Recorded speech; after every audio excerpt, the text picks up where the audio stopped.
Quero agradecer ao nosso querido palestrante, Dr. Charles Marcos Lourenço, de cujo extenso currículo, neste momento, vou apenas mencionar.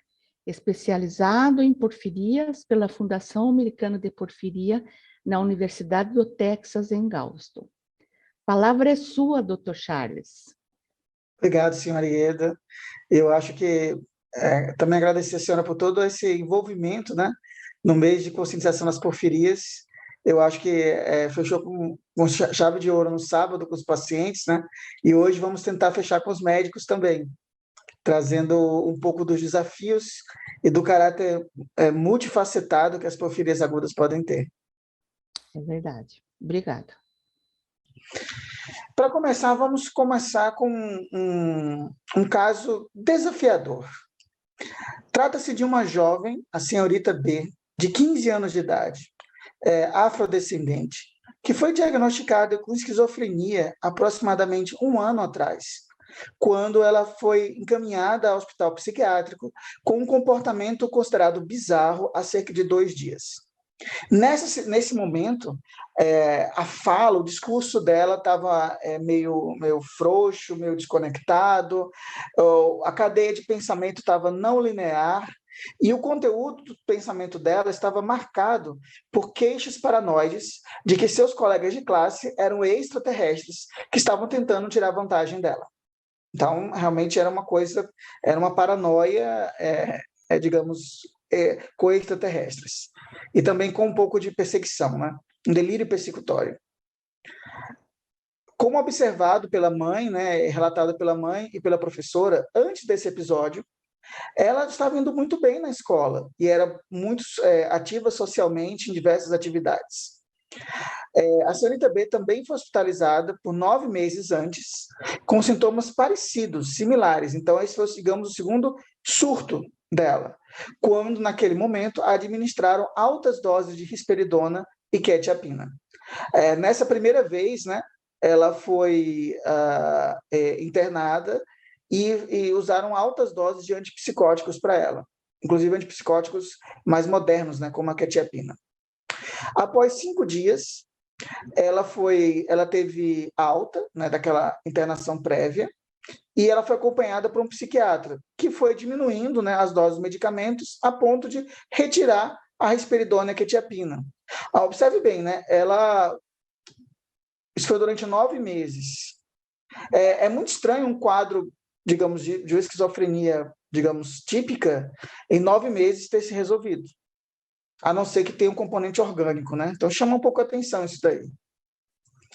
A mãe dela também explicou que ela teve 3 episódios menores após a hospitalização inicial, nos quais ela falava e agia engraçado, diferente, mas que seu comportamento não causou preocupação suficiente para levá-la ao hospital. Ou seja, depois dessa internação 9 meses atrás, que ela teve que usar altas doses de antipsicóticos, ela ainda teve 3 pequenos episódios em que ela ficava falando engraçado, diferente, mas que não foi necessário levá-la ao hospital. Só que dessa vez, depois de um ano do outro episódio, ela voltou a ter algo mais grave. Ao questionar a mãe fala que esses episódios geralmente são precedidos por pequenos resfriados. Não há nenhuma história de doença mental na família. Nessa internação atual, em que ela está tendo um delírio que os colegas são extraterrestres, seu pulso estava de 92 batimentos por minuto, a pressão 13/80, estamos falando de um adolescente de 15 anos de idade, frequência respiratória 24 por minuto e temperatura de 98,4. Acho que não é Celsius, não, que seria Fahrenheit. O discurso dela continuava também meio desconexo e tangencial, e com a cadeia de pensamento desorganizada. Foi administrado para ela haloperidol, 10 mg via oral, 4 vezes ao dia, e quetiapina, 100 mg oral, 1 vez ao dia. O exame físico mostrou apenas que ela estava um pouco gripada e estava com a garganta avermelhada. A avaliação do abdômen e o exame neurológico dela, nesse momento, estavam normais. Fizeram um exame toxicológico para ela, porque digamos, muitas desses distúrbios psicóticos agudos têm a ver com intoxicação, tanto por drogas lícitas, ilícitas. E o teste toxicológico na urina foi negativo. No entanto, eles notaram que a urina estava meio de cor âmbar, uma cor mais escurecida. Os testes metabólicos gerais, né, gasometria, eletrólitos, estavam normais. No hemograma dela, ela tinha uma leve leucocitose com predomínio de neutrófilos. Bem, parando nesse ponto aqui, ao pessoal que está acompanhando, e aí eu faço a primeira pergunta. Haveria pistas para nós desconfiarmos de que o quadro dela é um quadro com base orgânica ou não? E se houver algumas pistas, que pistas seriam nessa história clínica? Embora resumida, tem alguns elementos-chave aqui. Se vocês puderem escrever no chat, vou estar acompanhando aqui também para ver o que o pessoal vai sugerir.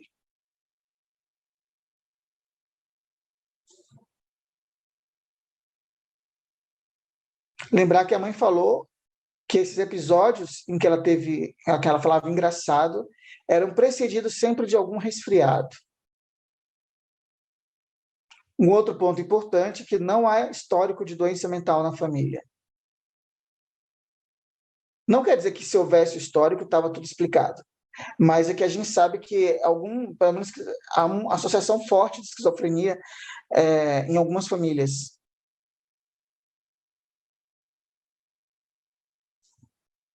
Enquanto o pessoal está pensando aqui,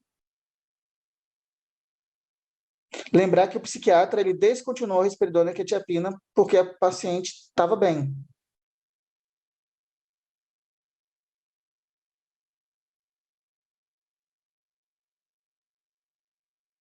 Essa leucocitose pode ser uma pista?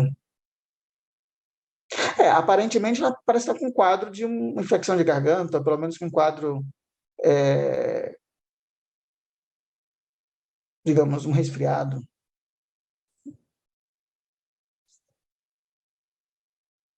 O quadro se resolveu em 9 meses, fala a doutora Valéria.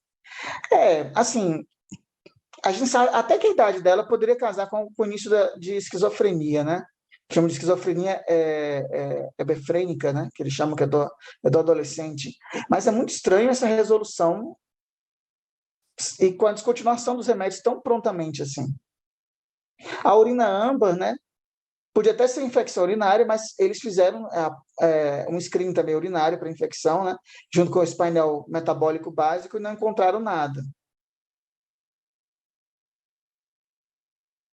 Parece que, assim, para ela começar a ter esses episódios, ela aparentava ter algum estresse metabólico, né? Não esqueçam que febre, infecção, cirurgia, tudo isso pode provocar um estresse metabólico. E se você tem alguma doença metabólica de base, isso pode ser, digamos, o empurrãozinho que você precisa para você desenvolver um quadro mais, digamos, florido da doença. E uma coisa importante, né?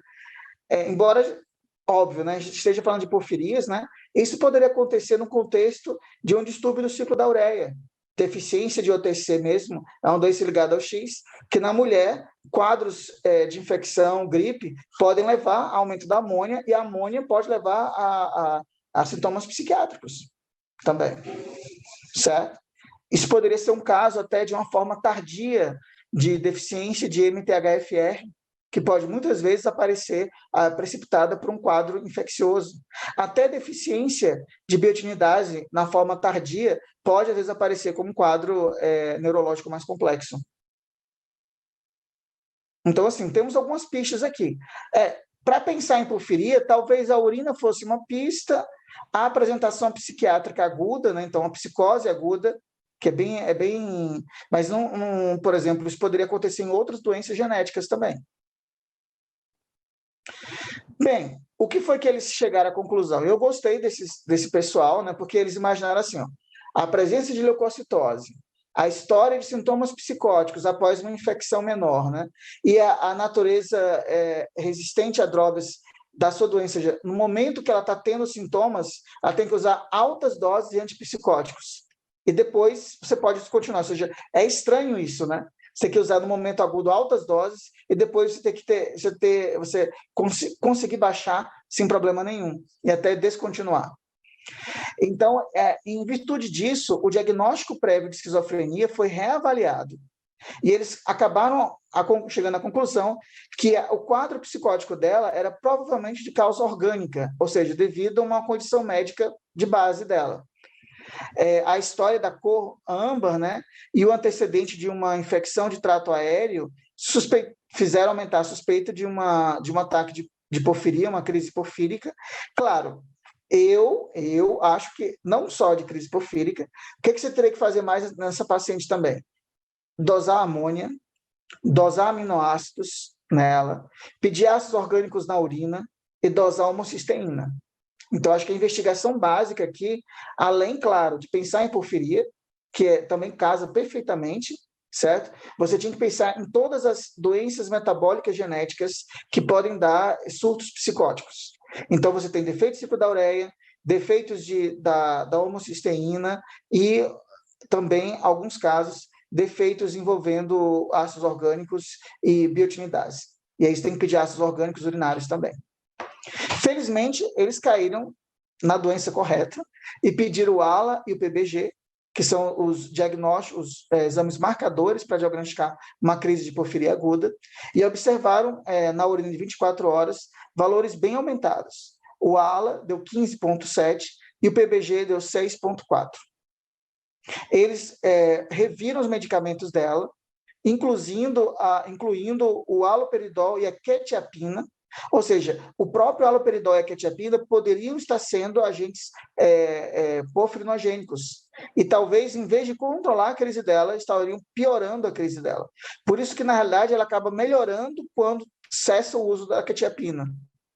E eles entram com a clorpromazina. A clorpromazina é também um poderoso sedativo, então ajuda no controle dos sintomas do paciente. Após a suspensão dos medicamentos porfirinogênicos, ela foi tratada sintomaticamente com a clorpromazina e, após 3 dias no hospital, ela lentamente recuperou o seu nível de funcionamento antes desse episódio. Então, ou seja, isso é uma coisa importante, né?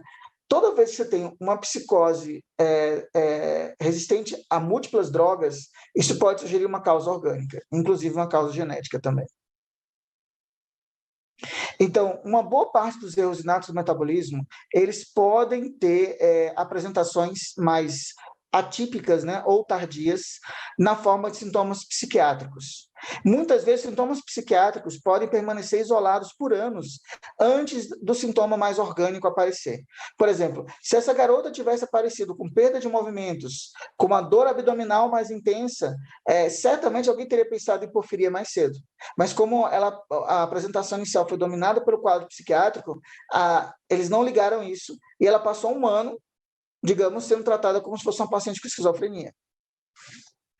Os erros inatos que se apresentam com sintomas psiquiátricos, pelo menos no início, são de muito difícil diagnóstico, porque os psiquiatras muitas vezes não reconhecem esse grupo de doenças raras. Por isso que é importante vocês terem esse conhecimento. Estão perguntando no chat, existe alguma síndrome marfanoide que pode dar crise psicótica? Sim, a deficiência de MTHFR e a deficiência de cobalamina C. Elas podem dar características marfanoides, né? O que é uma coisa marfanoide? É a pessoa que tem os braços longos, os dedos longos, e pode ter uma crise psicótica nesses pacientes. Por isso que eu acho que, no caso dessa garotinha também, eu teria dosado a homocisteína. Então, todo paciente com quadro agudo de psicose atípica tem que dosar o ALA e o PBG, pensando em porfiria, homocisteína, amônia e aminoácidos, pensando em defeito do ciclo da ureia, e ácidos orgânicos, pensando em acidura orgânica de início tardio e formas atípicas da deficiência de biotinidase. E esse diagnóstico desses erros inatos, né, eles são muito importantes porque são um grupo de doenças metabólicas completamente tratável. Porfiria tem tratamento, ciclo da ureia tem tratamento, aciduras orgânicas tem tratamento, defeitos de remetilação do folato, da homocisteína tem tratamento. Então, a gente tem que fazer o diagnóstico para poder tratar esses pacientes, porque depois a doença pode evoluir e sequelas irreversíveis podem surgir. Então, só para quem está assistindo em casa, se quiser fazer um print screen da tela, esse é o momento. Porque essa tabelinha, se bem, aqui está o artigo, né, de onde nós tiramos essa tabelinha, mas essa tabelinha, ela resume bem quais são as doenças metabólicas hereditárias que podem se apresentar com sintomas psiquiátricos, né, sinais e sintomas psiquiátricos. A gente costuma dizer que existem dois grandes grupos. O grupo que é de apresentação aguda e o grupo de apresentação crônica. O de apresentação crônica, existem aquelas crônicas que têm tratamento e aquelas crônicas que assim, tem tratamento, mas o tratamento é mais complexo. Nas agudas tratáveis, você tem as porfirias, tem os defeitos de remetilação do folato, né, como a cobalamina C e a deficiência de MTHFR. Para a doutora que perguntou, a doutora Regina, essas duas podem dar hábitos morfanoides, é mais a cobalamina C até, e os defeitos de ciclo da ureia. Então, são todas situações agudas. As crônicas tratáveis, você tem a doença de Wilson. A doença de Wilson também pode aparecer como um surto psicótico agudo.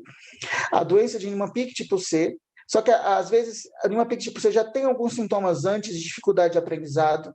A homocistinúria, certo? A homocistinúria, ela pode ter sintomas psiquiátricos, mas não é tão comum a apresentação aguda, como na cobalamina C, mas também se detecta usando homocisteína. E a xantomatose cerebrotendinosa, que pode aparecer como uma doença psiquiátrica e, às vezes, muito difícil de tratamento, inclusive com quadros que lembram esquizofrenia-like, esses pacientes. E também tem tratamento. Essas outras aqui, a leucodistrofia metacromática, Tay-Sachs tardio, a adrenoleucodistrofia e as síndromes de deficiência de creatina também podem dar sintomas psiquiátricos crônicos, mas o tratamento não é tão simples, embora esteja começando a surgir para essas doenças. E como é que você vai pensar? Então, isso daí, gente, é uma sugestão desse artigo aqui sobre atualizações em psicoses atípicas secundárias. Então, assim, quais são os 3 princípios para você pensar que aquele quadro psicótico ele é secundário a uma causa orgânica? Primeiro princípio, atipicabilidade. Ou seja, essa apresentação dessa psicose é atípica? Por exemplo, o quadro dessa garota era atípico?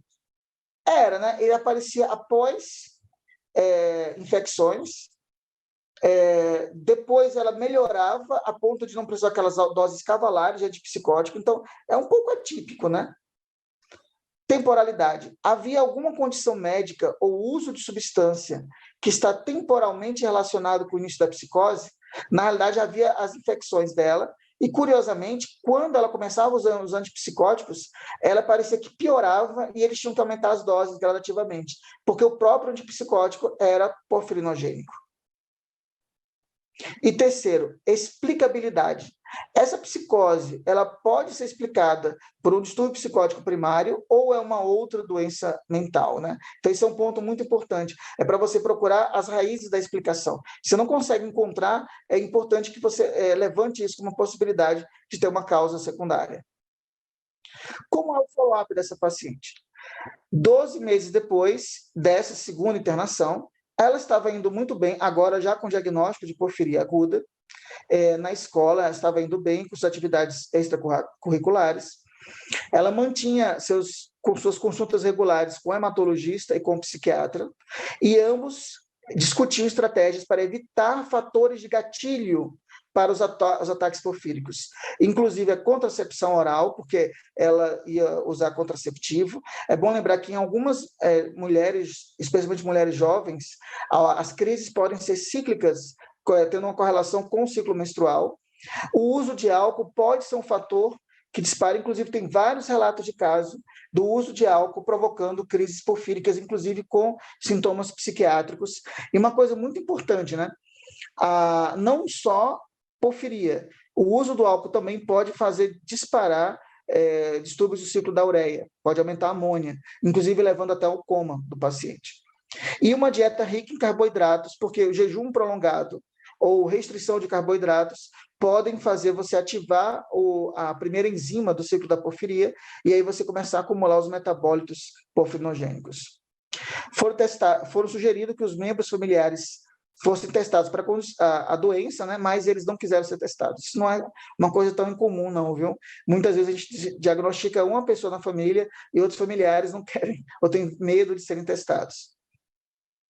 É bom lembrar que na porfiria existe uma situação que 70% das pessoas que carregam a mutação, especialmente na porfiria aguda intermitente, não manifestam sintomas da doença. Então, você fazer o teste não quer dizer que você vai ter a doença. Mesmo que você tenha a mutação, você pode nunca manifestar nada.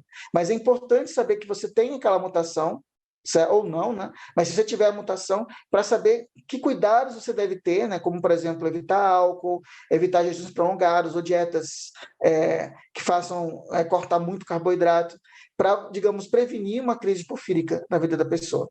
Então, eu acho que é sempre importante a gente oferecer para a família, mas as pessoas têm o direito de não quererem ser testadas. Então, quais são as características de psicoses secundárias, né?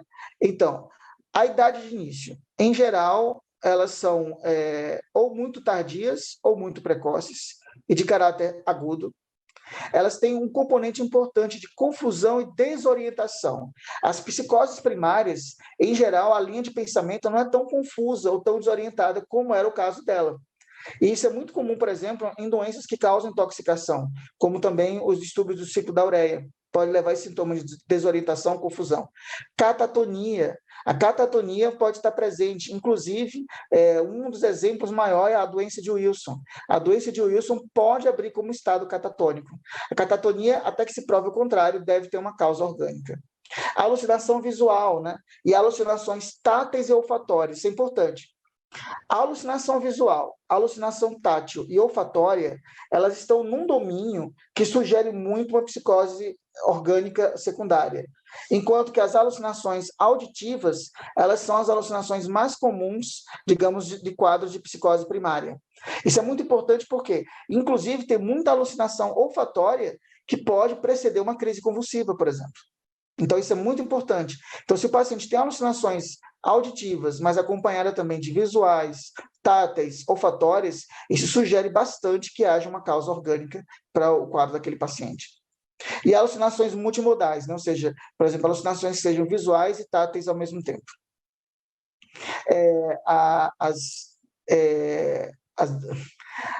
Os delírios de Capgras, né? O delírio de Capgras é algo bem interessante. É quando a pessoa acredita que outras pessoas estão invadindo o corpo de pessoas conhecidas.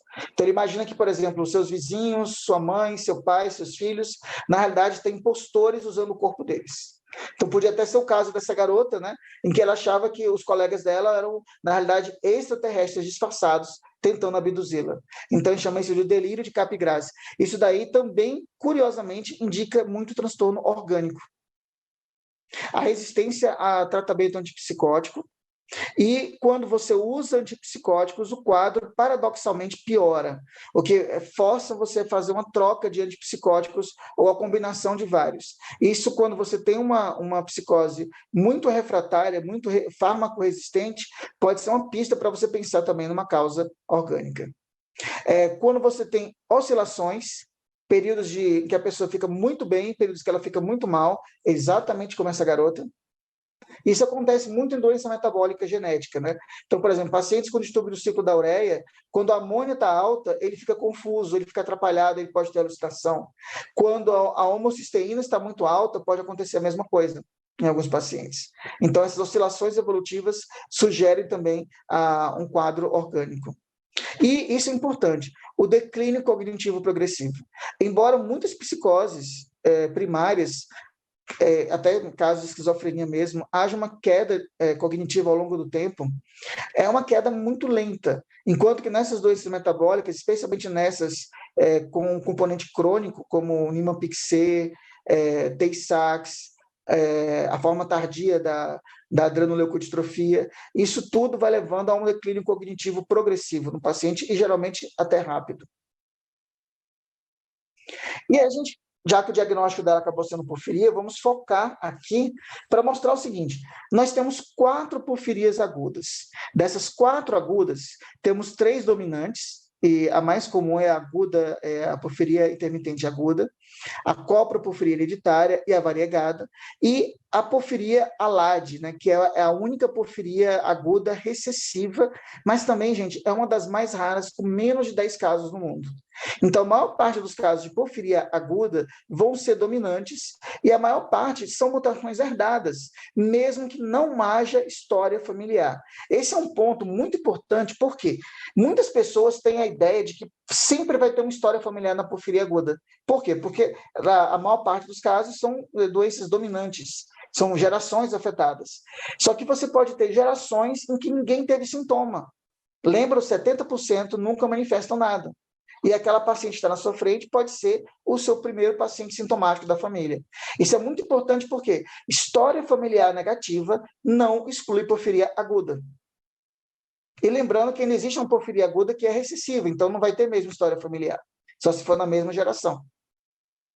E aqui também se entende por que é que geralmente a gente pede porfibrinogênio e ácido delta-aminolevolínico. Na aguda intermitente é fácil você entender.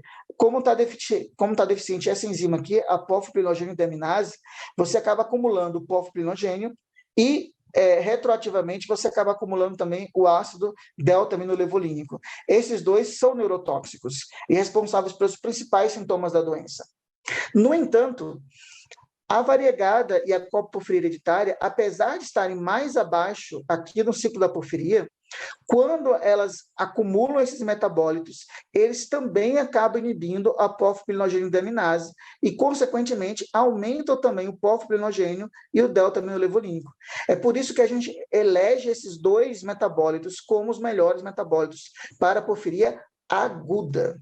Para a porfiria aguda, você não vai fazer porfirinas na urina, nem porfirinas no plasma. Você vai fazer delta-aminolevolínico, ALA, e porfibrinogênio PBG na urina, preferencialmente na urina de 24 horas, quantitativa, certo? Os testes qualitativos, como o teste rápido, eles podem tanto dar falso positivo quanto falso negativo. O melhor teste rápido é aquele que você faz no seu próprio hospital. Se você manda para fora, para fazer essa dosagem qualitativa, não é dosagem, né? Mas para ver se está positivo ou negativo, você pode ter problemas. E aí já não é mais nem rápido, né? Porque você tem que mandar para fora e esperar o resultado chegar. E é interessante que, por exemplo, a aguda intermitente é a maior parte dos casos de porfiria aguda. 80% dos casos de porfiria aguda são pela aguda intermitente. Eles têm uma penetrância baixa, né?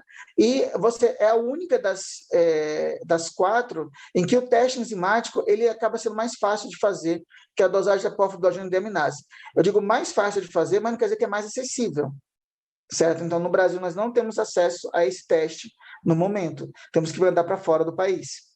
Então, lá na Europa, eles fazem, na maior parte de cada país tem um centro de porfiria bioquímico que faz essa dosagem da enzima. Aqui nós não temos. Já a coproporfiria hereditária e a porfiria variegada também são dominantes, também têm uma baixa penetrância, ou seja, mais de 60% dos portadores não desenvolvem sintomas, só que essas duas enzimas aqui a gente não consegue medir tradicionalmente. Então, você acaba baseando-se na dosagem do ALA, do PBG e no teste genético. E na porfiria alade, ela como nós falamos, tem menos de 10 casos no mundo, ela é recessiva e dá até para você medir a atividade dessa enzima. No entanto, como é tão rara, que se a gente ficar medindo em todo caso, vai ser uma perda de tempo. Então, essa é uma situação que, por exemplo, se o ALA e o PBG estão aumentados, se pode partir para o teste genético como segunda escolha, sem fazer o teste enzimático da porfibrinogênio deaminase ou da ALA desidratase. Lembrando que a ALA desidratase, ela tem um pequeno detalhe bioquímico. Se vocês analisarem aqui, qual é o detalhe bioquímico que vocês veem aqui? Eu estou falando muito em ALA e PBG, como se os dois tivessem que ser sempre aumentados, né? Mas na ALAD, o que pode acontecer? Perguntaram aqui se algum medicamento pode ser gatilho. Sim. A maior parte dos medicamentos porfirinogênicos, eles podem ser um gatilho. E como é que eu sei que o medicamento é porfirinogênico ou não? Tem um site que eu vou mostrar no final da aula que apresenta evidência, né, para dizer se é porfirinogênico ou não, mas a minha dica se a droga ou o medicamento utiliza a P450, ou ele precisa ser metabolizado usando o citocromo P450, ele tem o potencial de ser porfirinogênico. Não quer dizer que ele vai ser porfinogênico, mas ele tem potencial de ser porfinogênico. Por quê? Porque o M ele é importante para fazer parte da citocromo. Ele vai virar citocromo P450. Então, se você tem uma droga que metaboliza via P450, vai necessitar de mais N. Se necessitar de mais N, você vai estimular a ala-sintetase, que é essa primeira enzima aqui, a começar o ciclo da porfiria.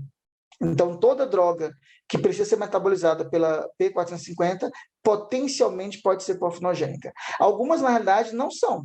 Tem vários relatos na literatura de pessoas que usaram e estudos em modelos animais que não mostrou provocar crises. Então, é importante saber que você tem que também procurar na literatura e nas listas, né, como é que está listado. Mas você vê que tem listas que se contradizem. Numa é porfinogênico, na outra não é porfinogênico. Então, qual é o detalhe bioquímico? Responde a doutora Marta aí sobre as drogas, né? A ALAD pode ter apenas um marcador bioquímico mais proeminente aumentado. Qual é o marcador? É o ALA ou o PBG?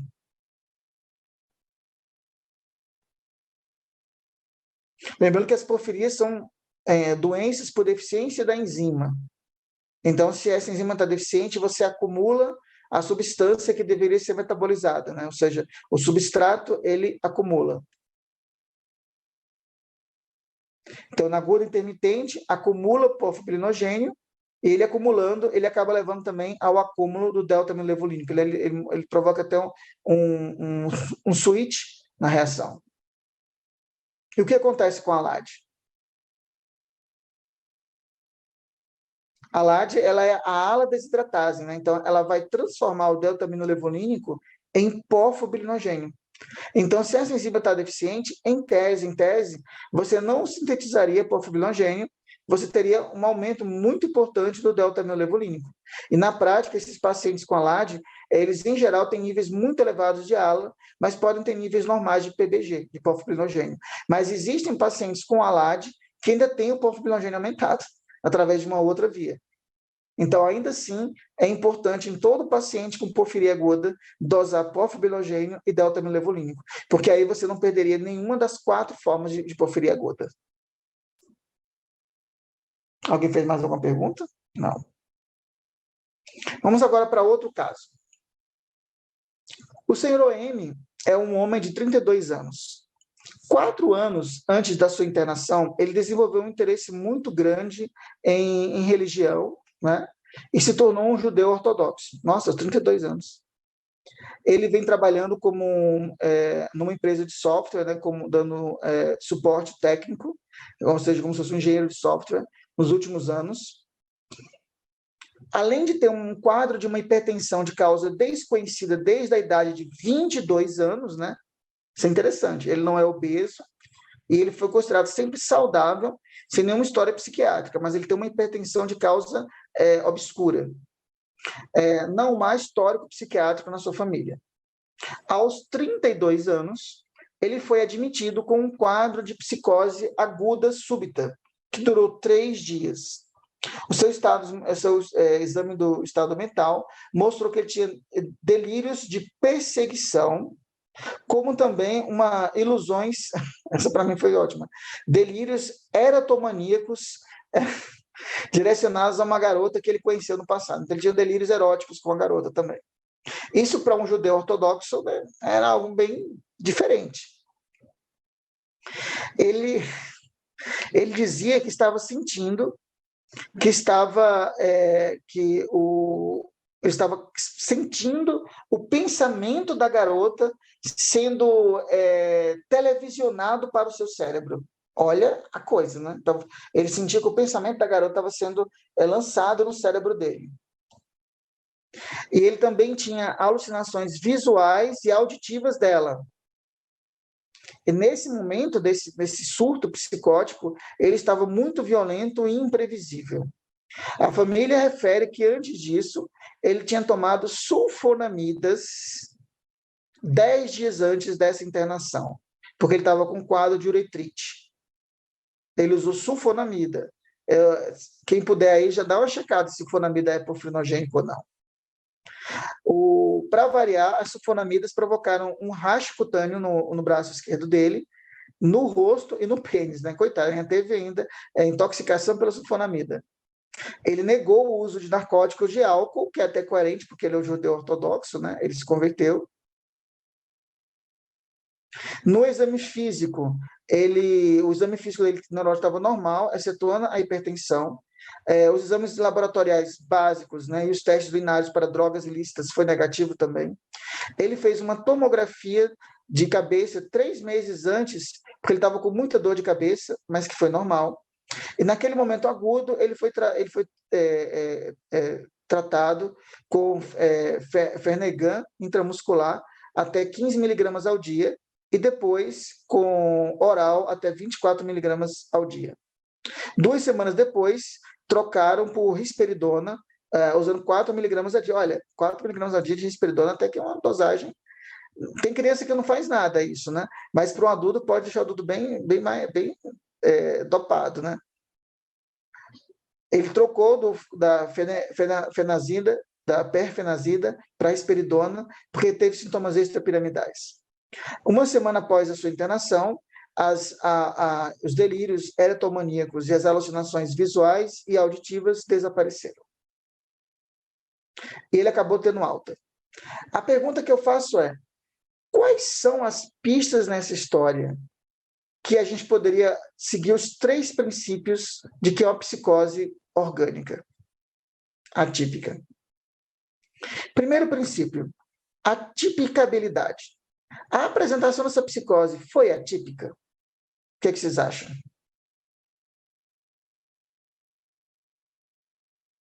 Era um quadro psiquiátrico de longa data que ele tinha? Sim ou não? Ele tinha 32 anos, né? É uma idade comum para você começar a ter esquizofrenia? Geralmente você tem mais precocemente, né?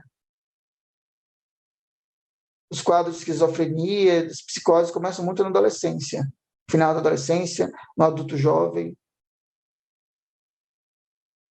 O dele começou muito rápido, subitamente, e aos 32 anos de idade. Então, isso podemos falar que é um pouco atípico, né? Temporalidade. Há alguma coisa na história médica dele, ou uso de alguma substância, que está relacionada ao início dos sintomas psicóticos? E aí a família foi tiro e queda, né? O que foi que ele usou?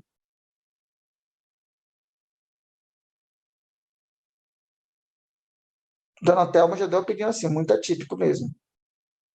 Mas o que ele usou ali, que ali para mim assim, ficou bem marcado, né? 10 dias antes da internação dele, ele usou essas sulfonamidas, né, para tratar uma uretrite. Então, isso chama bem atenção, ou seja, vocês têm que perguntar isso na história do paciente.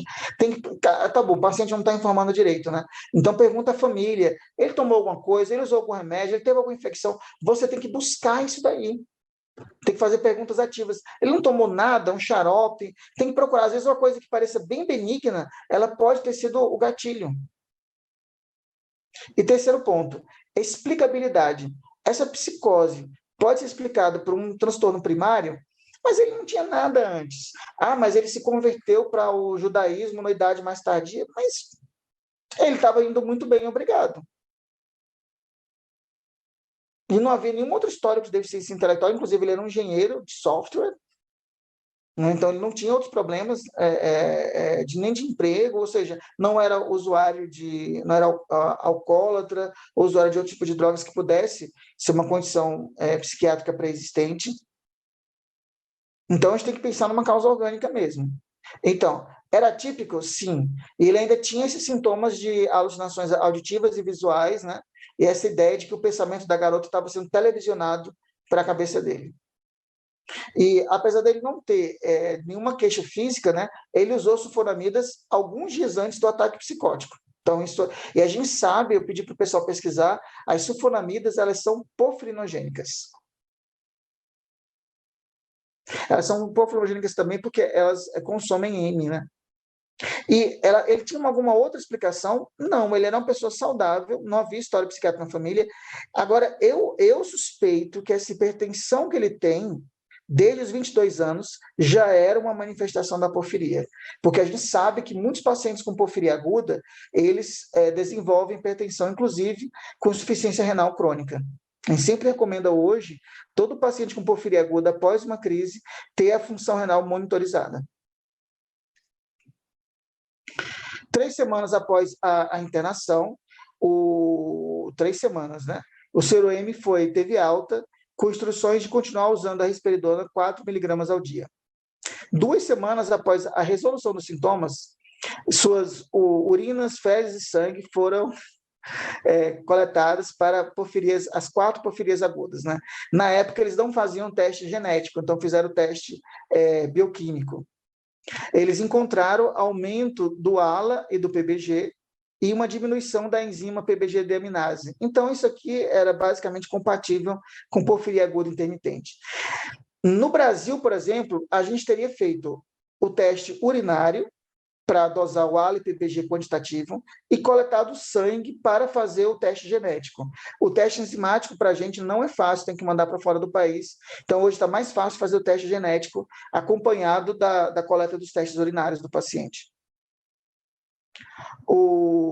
Ele continua sendo acompanhado na clínica psiquiátrica ambulatorial do hospital e no centro de porfiria. É bom lembrar que, assim, ainda é importante que o psiquiatra acompanhe, porque ele está em recuperação. Até a gente ter certeza que essa crise porfírica dele está completamente controlada, é importante que o psiquiatra fique do nosso lado. Como a porfiria é herdada de maneira autossômica dominante, os pais do COM foram testados para a doença e observaram que o pai era portador da mutação. E o pai nunca teve nada. Então, isso aqui não é uma coisa incomum, não, viu? Você testar os genitores e um dos genitores ter a mutação e nunca ter tido nada, ou às vezes ter tido uma dorzinha abdominal quando bebeu, por exemplo. Nada muito importante, né? Então, dentro da mesma família, pode ter uma variabilidade clínica muito importante também. Tanto o paciente quanto sua família, é bom lembrar que as porfirias são doenças familiares, não é nunca de um indivíduo só, é de uma família.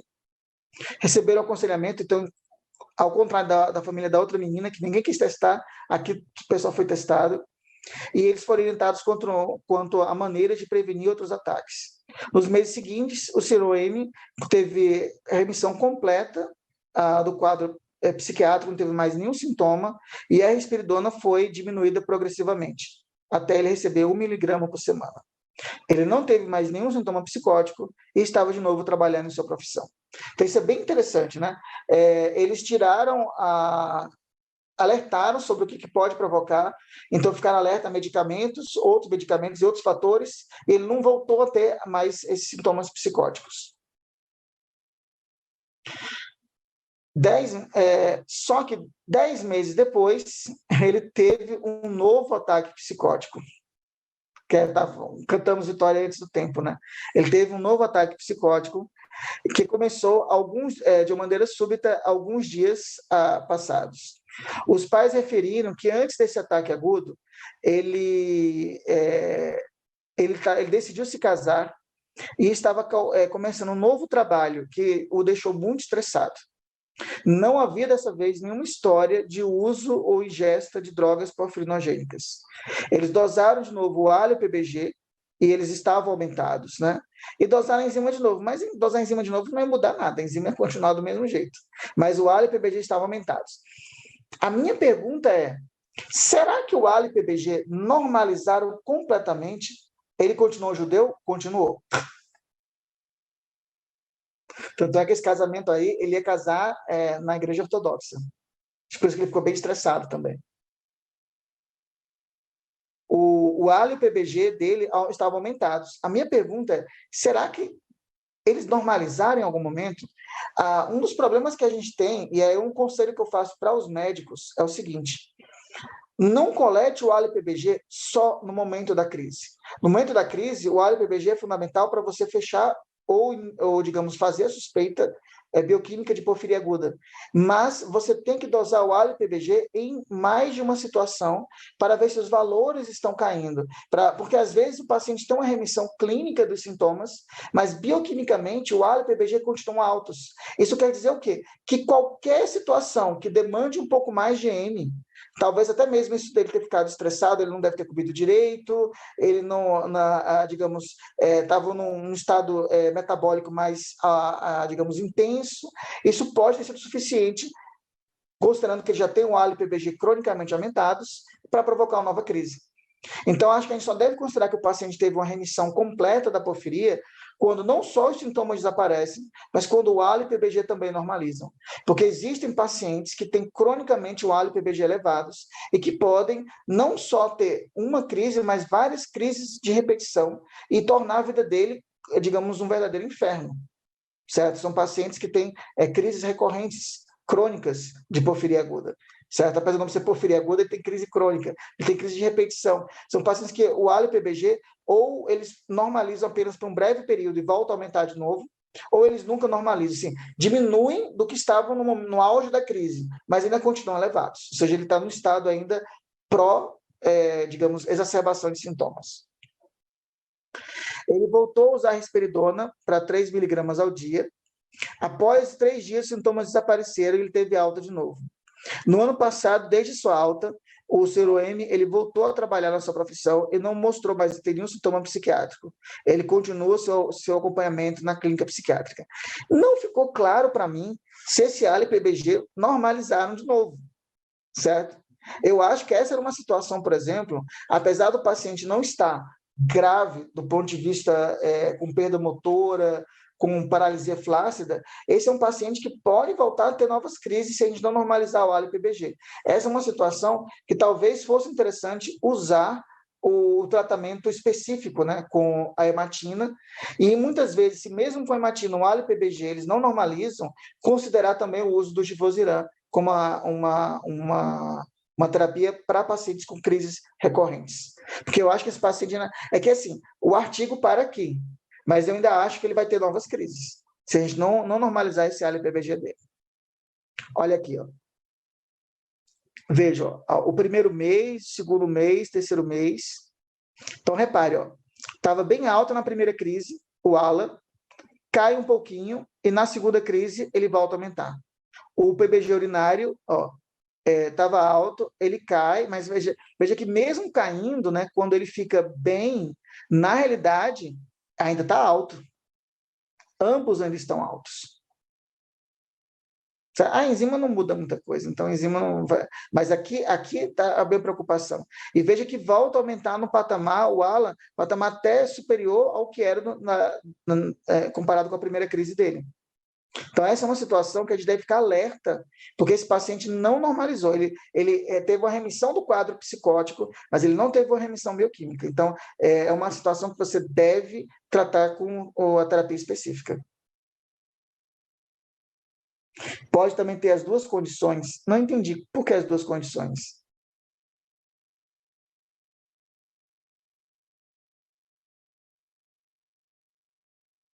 Porque o ALA e PBG é que ele tem a porfiria aguda intermitente, né? Na porfiria aguda intermitente, tanto o ALA quanto o PBG se acumulam em altas doses, em altos valores.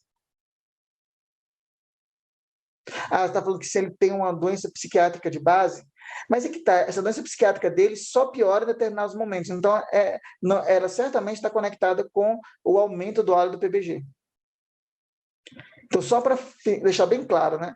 Os sintomas, digamos, atípicos, né, que a gente viu nesse caso, confusão, alucinações visuais, né, sintomas flutuantes, início agudo, certo? E, em geral, refratariedade de tratamento.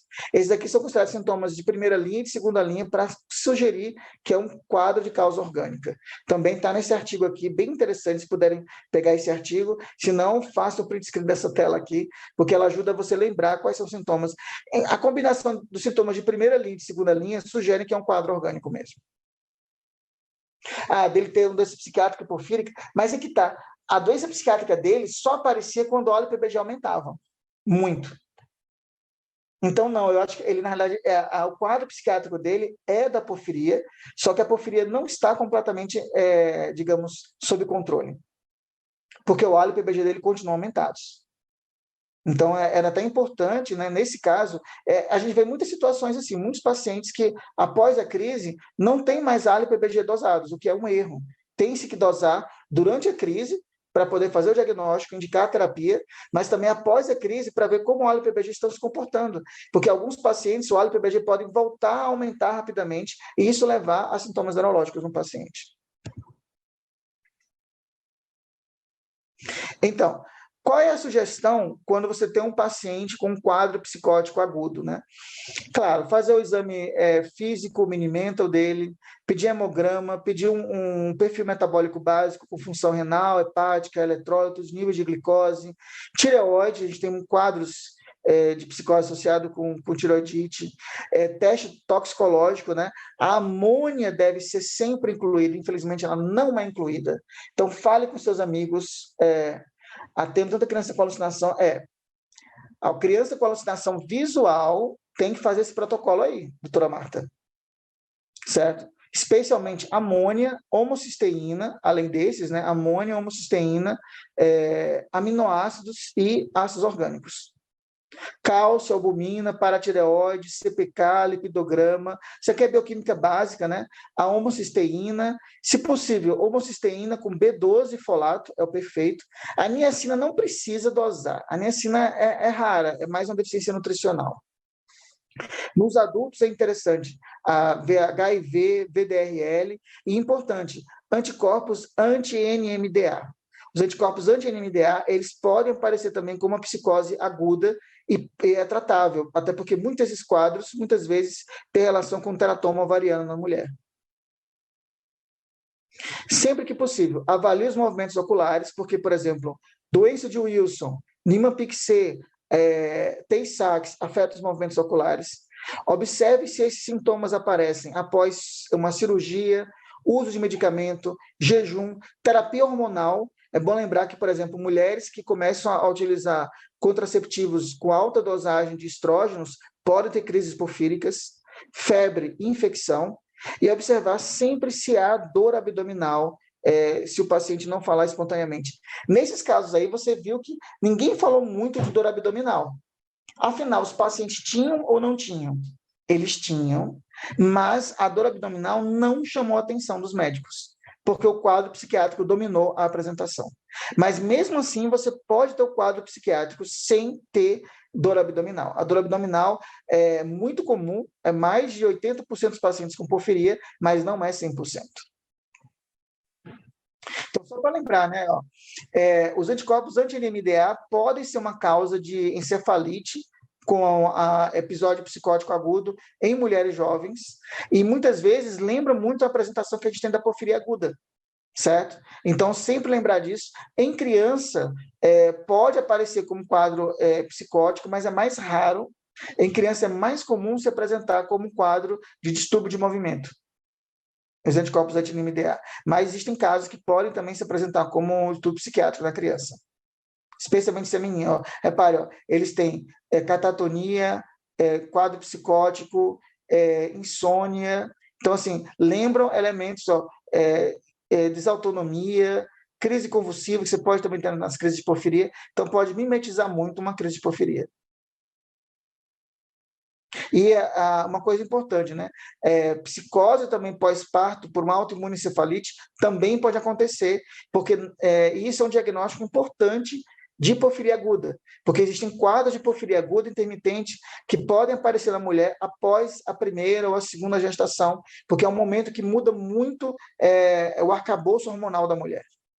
Então, você pode ter uma crise porfírica, muitas vezes, numa mulher que, digamos, nunca teve nada até os 20, 25 anos de idade, e após a primeira, às vezes segunda, ou até terceira gestação, geralmente num período pós-parto, primeiro, segundo, terceiro, quarto, quinto mês, ela pode começar a desenvolver sintomas de porfiria. Aqui também, se puderem fazer o print screen, né, desse artigo aqui do Neurology, é para mostrar como você suspeitar dos sintomas psiquiátricos, né? O que você deve fazer, que sugestões de exame, né? Por exemplo, lâmpada de Fenda para a doença de Wilson, ultrassom abdominal para ver esplenomegalia na doença de Niemann-Pick tipo C, a busca de xantomas na xantomatose cerebrotendínea, e aqui os principais exames que devemos pedir, né? Você vê que na porfiria eles colocaram só porfibrinogênio. Eles estão certos, esse artigo? Anticorpos no líquor ou no sangue? Preferencialmente no líquor, doutora Marta. preferencialmente no líquor. E aqui, a gente pode corrigir a revista? Sim, né? Então, na realidade, era para ter porfibrinogênio mais delta-aminolevonínico. Agora o resto é certo. O ciclo da ureia é amônia, mais aminoácidos, né? Ceruloplamina para a doença de Wilson, homocisteína para defeitos da remetilação da homocisteína, oxisterol ou lisosfenomelina para Dimapic-C e colestanol para xantomatose serotonínia. Aqui só para lembrar de novo, né, que acho que é uma visão melhor para vocês verem. Se você não puder pegar o artigo, faça pelo menos um print dessa tela aqui, porque vai lhe ajudar a pensar nesses sintomas e como conduzir a investigação. Então, resumindo, né, os sintomas psiquiátricos na porfiria aguda, eles já levaram a muita polêmica, né? Na realidade, vocês notaram que a apresentação aqui sempre é realmente aguda, né? Não é crônica. Até porque se fosse uma apresentação mais crônica, seria algo que poderia confundir com um quadro psiquiátrico, digamos, primário. Perguntaram aqui sobre a questão da imagem. Sim, a imagem também ajuda. Na porfiria, usualmente a ressonância não tem tantas pistas, mas alguns pacientes podem ter uma leucoencefalopatia reversível posterior. Geralmente sugerindo um edema cerebral, o que o pessoal também da neuro chama de síndrome PRES, né? Então, os pacientes com porfiria aguda podem ter uma ressonância que lembra muito síndrome PRES. Do ponto de vista psiquiátrico, já foram descritos nas crises de porfiria histeria, ansiedade, depressão, fobias, psicose, distúrbios orgânicos, agitação, delírio, alteração de consciência, indo desde a sonolência ao coma. Eu diria que o que é mais comum é a alteração de consciência, psicose, delírio, né, no sentido de confusão, agitação. Esses seriam os mais comuns durante a crise de porfiria. Às vezes, antes de ter a crise, há um aumento da ansiedade, insônia em alguns pacientes, e o pós-crise, muitas vezes, seguido de depressão. Agora, talvez seja mais uma depressão reativa do que uma depressão da própria doença. Mas veja que distúrbio maníaco-depressivo, por exemplo, não é uma característica da porfiria aguda. Isso é importante. Eles já viram uma associação entre porfiria crônica e um quadro de ansiedade e depressão, que é comum para quem tem uma doença crônica que pode, de uma hora para outra, piorar. E, durante a fase aguda da doença, eles observam sintomas como psicose, ansiedade, depressão, agitação. O doutor Marcelo está falando que está com um paciente com muita dor e com porfiria. A gente vai, inclusive, até abordar essa questão da dor agora. Então, Marcelo, conseguiu falar. A gente não deveria fazer isso no EBITDA, né? Mas será que a gente não conseguiria ajuda com a dona Ieda, não, para um empréstimo de hematina? Tenta ver com ela. Se eu tiver o contato dela, eu te passo. O gatilho foi libação alcoólica, teve um episódio de alucinação visual. Então, casa bastante mesmo. 20 anos, né? Só uma pergunta, Marcelo. Ela bebeu mais do que do costume dessa vez ou foi uma dose usual que ela estava bebendo? Isso é sempre uma dúvida que eu tenho, porque em alguns pacientes parece que eles beberam um pouquinho mais, em outros não. Parece que era a bebida normal que eles sempre tomaram. Mas que naquele momento, talvez por uma combinação de outros fatores, a crise apareceu. No caso dessa jovem de 20 anos, foi um pouco mais exagerado, porque na literatura eu encontrei muitos casos de mulheres jovens tendo crise de porfiria por álcool. Eu até surpreendi, eu cheguei a encontrar mais homens, mas encontrei muito mais mulheres. 2 litros de vodka. Realmente... 2 litros de vodka, realmente... Então, realmente, ela aí foi bem alto mesmo. Uhum. Bem, entre as manifestações agudas, né, a paranoia e as alucinações podem acontecer, mas não são tão comuns, mas as alucinações visuais são relatadas. No entanto, o que realmente é mais comum é o delírio, a confusão, a agitação muito no início do quadro, os sintomas de ansiedade e depressão, especialmente pós-crise de porfiria. E a psicose aguda. Então, essa combinação desses sintomas pode chegar a 30% dos pacientes com porfiria aguda. O usuário 1 litro por semana, você já tomou 2 litros em um só dia. Ah, então tá bom. Então ela passou mesmo, né? Então parece que a impressão é que tem que ter um limiar, né? Então quando você passa naquele limiar, o organismo não consegue mais segurar.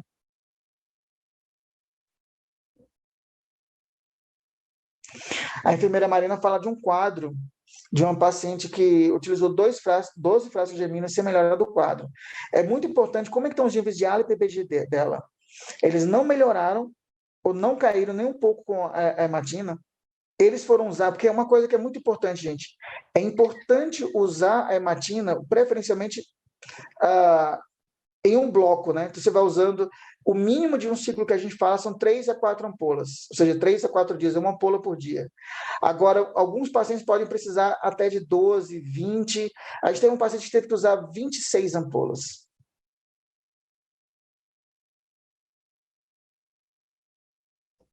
Mas já tem um diagnóstico dessa garota? Pelo que eu entendi, o doutor Marcelo, ele me passou o caso antes, ela é bem clássica. E o ALA e o PBG foram elevados. Agora, dessa outra parte de porfiria variegada, porque o que acontece? Às vezes o paciente realmente, o ALA e o PBG, eles não conseguem voltar. Então, nesse ponto, você tem que descobrir se tem alguma coisa que está deixando passar. Por exemplo, ela está com algum quadro infeccioso de base, ela está usando alguma medicação porfinogênica, tem alguma coisa que está deixando passar, por exemplo, o aporte de carboidrato dela, se tudo está mesmo normal, e mesmo assim o ALA e o PBG nem mesmo aparentam cair, é importante considerar, por exemplo, o uso até da givosirana nessa paciente. Mas eu ainda tentaria rever o bioquímico dela, ver como é que está o ALA e o PBG depois das 12 doses.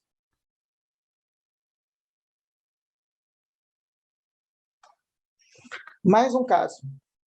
Como é que a gente está de tempo, Dona Ieda?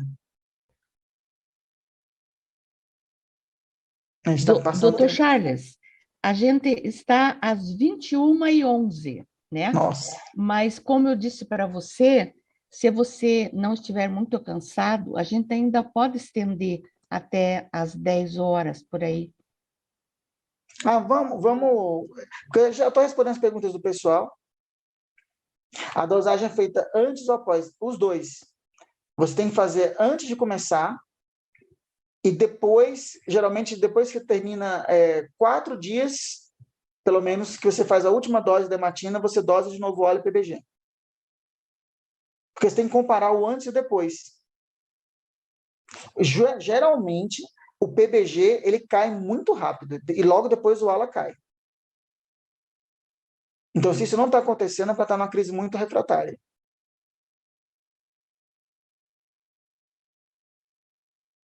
Para aproveitar o tempo, eu vou pular esse caso, e vou falar um pouquinho da questão do sistema nervoso, né? Já que a gente está comentando aqui da dificuldade. Todas as manifestações neurológicas da porfiria, elas podem ser bem amplas, né? De crise convulsiva, você pode ter de crise de ausência mioclônica generalizada. Os distúrbios eletrolíticos da porfiria podem ser da hiponatremia, na maior parte dos casos, mas existem pacientes que podem ter também hipomagnesemia, é importante observar isso. Por exemplo, da enfermeira Mariana, checar, por exemplo, se o sódio dela ele não está melhorando também. Isso é importante.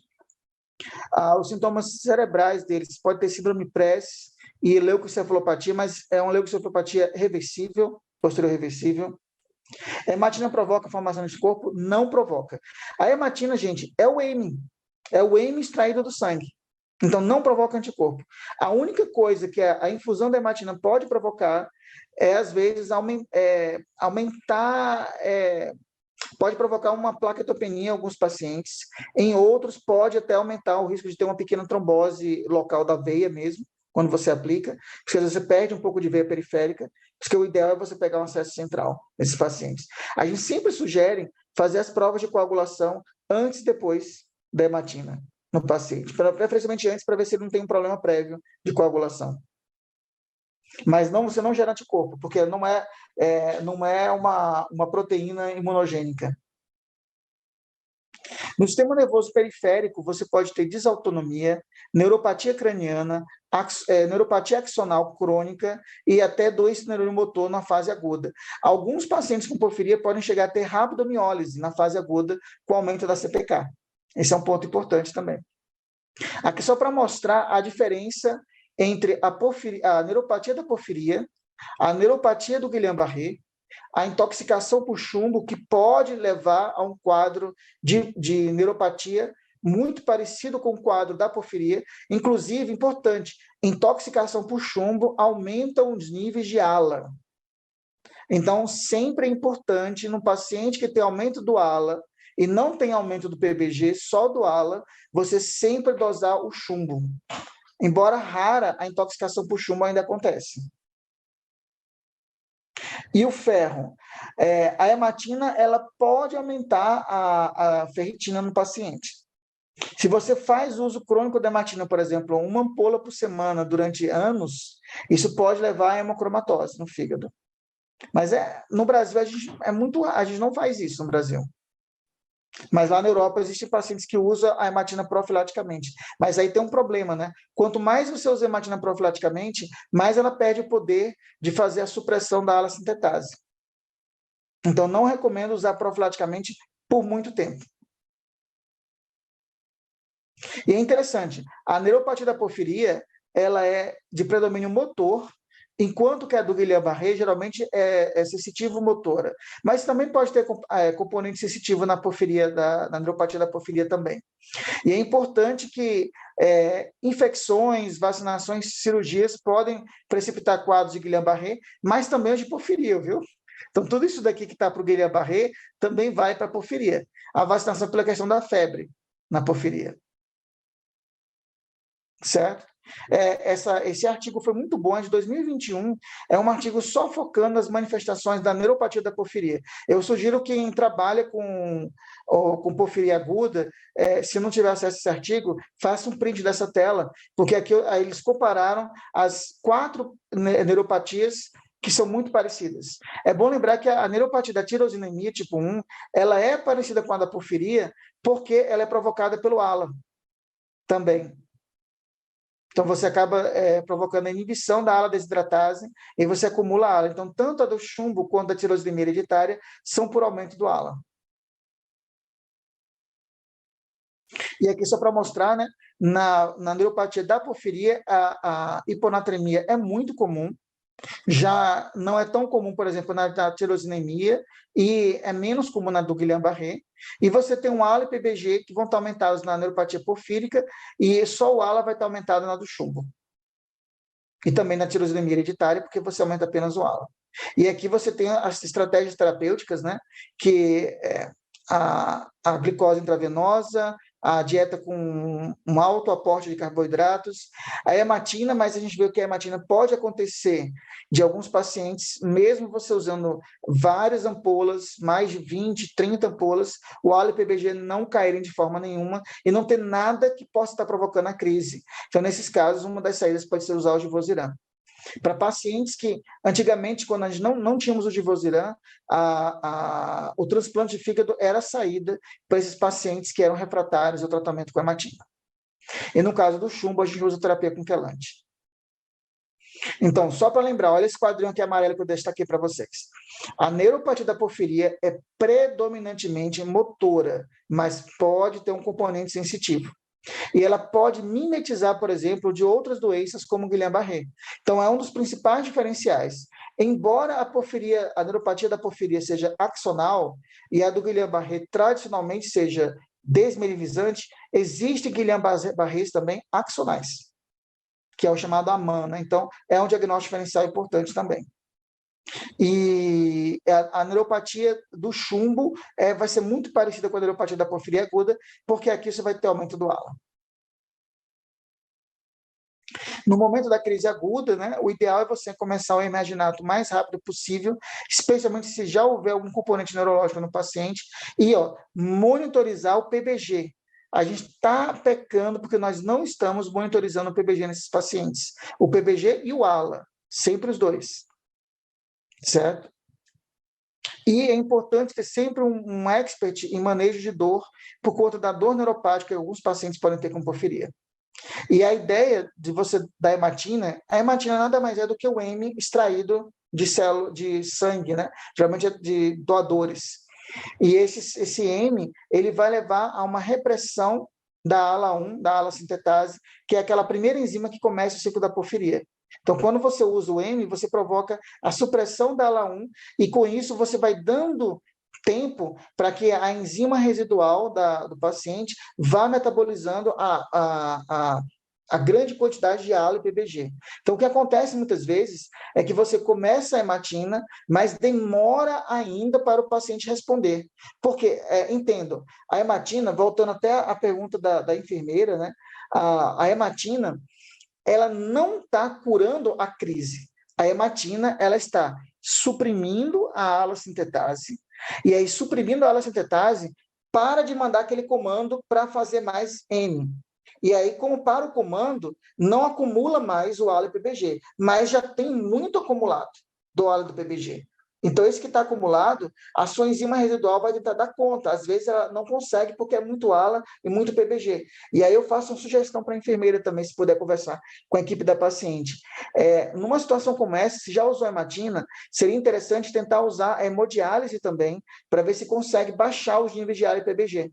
Porque, às vezes, a enzima residual do paciente não está conseguindo baixar, mas já conseguiu suprimir a ala-sintetase. Só precisa agora de uma ajuda externa, né, com a hemodiálise, para baixar mais rápido. A hemodiálise sozinha não resolve. Por quê? Porque a hemodiálise ela baixa o ALA e o PBG muito rápido, mas o estímulo da ala-sintetase para recomeçar o ciclo, ele continua. Então, nos pacientes que fazem só hemodiálise, mas não usam hematina, você vê que o ALA e o PBG caem muito rápido, mas logo em seguida ele volta a subir. Mas, doutor Marcelo, se a paciente não está bem também, e a equipe da nefro for... Aliás, você é a equipe da nefro. Considere fazer a hemodiálise para ela, mas sabendo que o problema da hemodiálise é esse, né? Ele pode até baixar muito rápido, mas o ALA e o PBG podem voltar a aumentar. Mas talvez nesse baixar já ajuda, por exemplo, a controlar os sintomas de dor dela. Se não for tão tecnicamente complicado fazer. Então, o manejo da dor, né, vou comentar rapidamente aqui no nosso tempo para não cansar vocês, né? Geralmente a gente vai usar analgésicos narcóticos, né? Para hipertensão, a gente usa beta-bloqueadores e inibidores da ECA, e a gente tenta sempre monitorizar muito o sistema nervoso central pelo risco de paralisia flácida que esses pacientes podem ter. Às vezes eles já vêm por isso também. E sempre ficar atento a todo medicamento, substância que podem ser indutores da ala-sintetase, como, por exemplo, as enzimas hepáticas que usam citocromo P450. Ficar atento à hiponatremia e à hipomagnesemia nesses pacientes, especialmente a hiponatremia, que pode levar a crise convulsiva. Esses pacientes com porfiria aguda também podem ter secreção inapropriada do hormônio antidiurético, o que, digamos, ainda potencializa os efeitos da hiponatremia. E é interessante que, em alguns trabalhos, né, estudando pacientes com sintomas sugestivos de porfiria, eles encontraram que 11% deles tinham níveis aumentados de PBG. Em pacientes que tinham sintomas como polineuropatia, desautonomia, dor abdominal recorrente, crises convulsivas, mas que ainda não tinham diagnóstico de porfiria. Então, eles pegaram uma amostra desses pacientes e saíram dosando ALA e PBG neles e viram que 11% deles tinham aumento do PBG.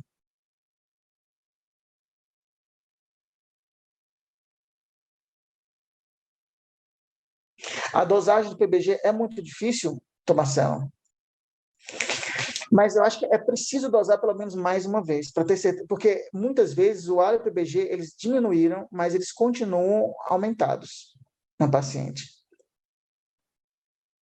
Eu acho que era importante, assim, se eles continuarem aumentados, usar a medicação específica, a hematina mesmo. Depois, a gente está tentando resolver essa logística da dosagem do PBG. Eu vou te mandar um contato, que acho que vai ajudar. A dose de morfina de 2 em 2 horas. Eu acho que, no caso da enfermeira Mariana, era importante conversar com a equipe para rever o ALA e o PBG e, se possível, considerar hemodiálise nessa paciente.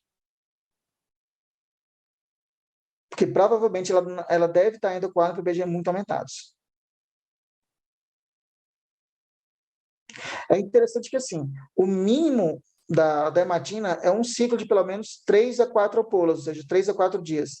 Mas não há um máximo, porque alguns pacientes podem, com 3, 4 ampolas, já melhorarem, remitirem e o ALP-BG normalizarem, mas existem pacientes que, por exemplo, precisam de 12, 16 ampolas. Na minha experiência, pacientes que têm sintomas neurológicos e que já têm a perda motora ou alteração psiquiátrica, por exemplo, muitas vezes precisam usar doses mais altas. Doutor Marcelo, eu ficaria muito preocupado de só com a glicose, mesmo melhorando a dor dela, eu acho que não deveria dosar de novo o ALP-BG. Eu vou te dar os contatos, para a gente avaliar isso daí. Então, a dose standard, né, da hematina seria de 3 a 4 miligramas, 3 a 14 dias, né? Então, embora existam pacientes que até... A gente teve um caso nosso que ele usou 26 ampolas, foram 26 dias. E, curiosamente, ele nunca mais teve crise, mas essa crise que ele teve, ele ficou muito sequelado dessa crise. E interessante que foram 2 pacientes, né? A outra paciente que entrou junto com ele, basicamente, ela inclusive foi a óbito, né? Porque ela não aguentou, assim. Quando chegou o medicamento, a gente conseguiu uma doação na época dos Estados Unidos, ela teve um quadro séptico e acabou falecendo. Então, Marcelo, tenta ver hemodiálise, que pode ser pelo menos baixa rápido o ALP-BG dela, mas eles podem voltar a aumentar. Era interessante ter pelo menos uma dosagem antes, acho que vocês têm, né? Uma dosagem antes da hemodiálise. Eu consigo a depois. Os problemas que a gente tem com a administração da hematina pode ser uma trombofledite, especialmente se você pegar vasos de pequeno calibre, trombocitopenia. Mas, gente, olha, eu nunca vi trombocitopenia, mas eu sempre peço hemograma antes e depois. A inativação de alguns fatores de coagulação, a gente também sempre pede fatores de coagulação antes e depois, né? E aumento do ferro e da ferritina, mas esse aumento é transitório. Claro, se o paciente estiver usando a hematina toda semana, isso realmente pode se tornar um problema. Mas na nossa realidade, eu não consigo que o paciente use toda semana. Então, para fechar, né? A dor da neuropatia porfírica crônica, ela pode ter um padrão de distribuição de uma polineuropatia sensitiva-motora distal. Em geral, essa neuropatia é muito significante durante a crise. A fraqueza se recupera muitas vezes até um ano depois, olha, mas às vezes nunca se recupera. E alguns pacientes podem ficar com mãos caídas, né, e pés caídos, com uma fraqueza distal permanente. Após crises repetidas, né, muitos pacientes, é por isso que é importante evitar que esse paciente fique tendo novas crises, pode ficar com uma atrofia permanente, especialmente na região distal daqui, das mãos, né, e dos pés. Alguns pacientes podem ficar com neuropatia crônica, dor miálgica, dor lombar, né, aqui nas costas, e abdominais de repetição, especialmente em pacientes que têm crises recorrentes. Tem 65% dos pacientes com porfiria aguda com crises recorrentes, eles se queixam desses vários tipos de dores também. Sobre a plaquetopenia que você comentou, minha paciente chegou em sódio 125. Interessante, né? Então, ela tem uma queda de plaquetas sem usar hematina. É bem curioso, não é comum trombocitopenia na crise de porfiria, Marcelo. Hiponatremia, sim, mas a plaquetopenia não é. Era bom observar, viu? Como vai se comportar. Talvez antes de, quando chegar a hematina nesse período, vocês dosarem mais uma vez essas plaquetas, mas isso é incomum, eu vou até dar uma checada. Você pode ter trombocitopenia. Eu sei que na crise de porfiria você pode ter algumas alterações nas transaminases, você pode ter aumento da CPK e você pode, inclusive, ter algumas alterações no hemograma, né? Porque eles produzem mais eritrócitos, mas não queda de plaqueta. Agora eu fiquei curioso, vou até dar uma olhada sobre... Vou até fazer um print screen daqui da tela, da sua pergunta, que eu achei interessante. Depois a gente vai tentar reportar para vocês. Um estudo observou que, qual é a minha preocupação, Marcelo? Metade dos pacientes, entre as crises, ficam dependentes de opioides. Por isso eu fico preocupado de ela estar usando tanta morfina assim, porque muitas vezes esses pacientes podem ficar dependentes de morfina a longo prazo também.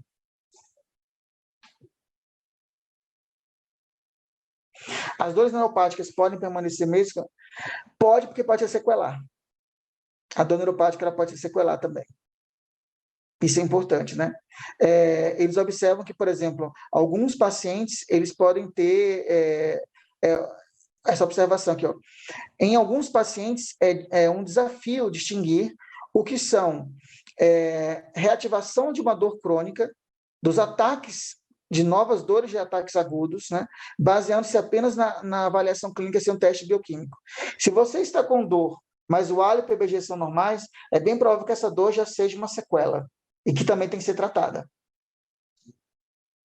Mas é muito importante, quando aparece uma dor dessas, sempre, se possível, fazer o teste bioquímico, até porque para saber, nessas horas o teste rápido ele é interessante, que você pode, tinha um paciente, esse paciente que usou as 26 ampolas, né?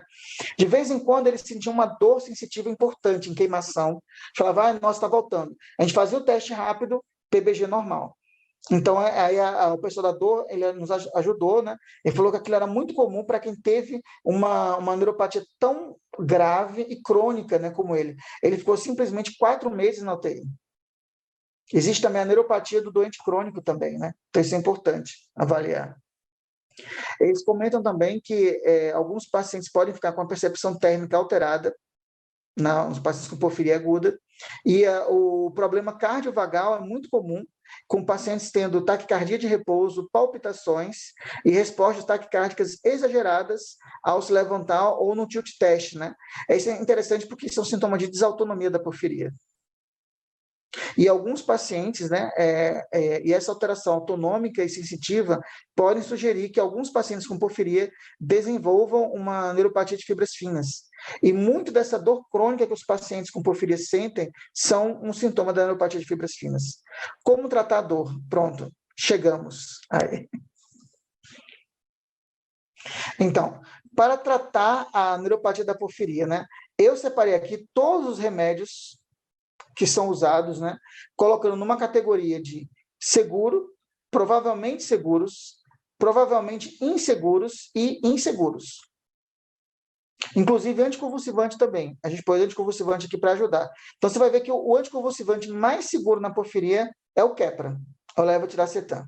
O segundo acaba sendo lamotrigina e lacosamida. Né? Eles acham que o etosuximide ele não é seguro, e clonazepam, felbamato, oxa, fenobarbital, fenitoína, valproato, todos eles podem ser porfinogênicos. Você vê que é interessante que a maior parte dos medicamentos antiepiléticos, eles podem, no paciente com porfiria, piorar as crises de porfiria. Ótimo, então já melhorou os reflexos, né? É incrível isso, viu, doutor Marcelo? O doutor Marcelo está colocando que melhorou os reflexos só com a infusão de glicose.